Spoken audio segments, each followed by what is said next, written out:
tout ce que j'entends depuis que je vous écoute retentit vraiment chez moi. Je vous remercie de m'avoir invité encore une fois pour cet anniversaire et votre association. On voit vraiment que vous êtes une véritable prévention de la dépression du postpartum, qui est une maladie grave, hein. Pas le blues, pas le baby blues, qui est quelque chose de banal, mais la dépression du postpartum qui vraiment peut entraîner des choses extrêmement graves chez les femmes qui le présentent, avec un détachement, une distance vis-à-vis de l'enfant.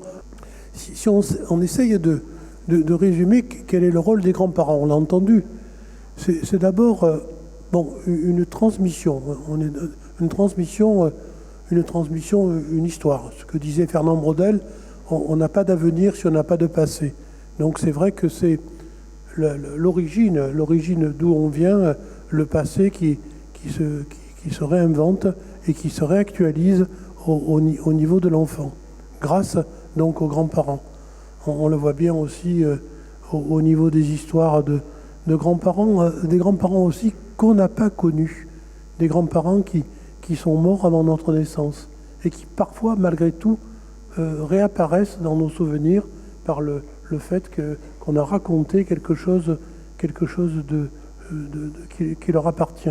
Ouais, moi, je crois que la clé du développement de l'enfant, et c'est quelque chose de très très important, il faut se séparer pour grandir.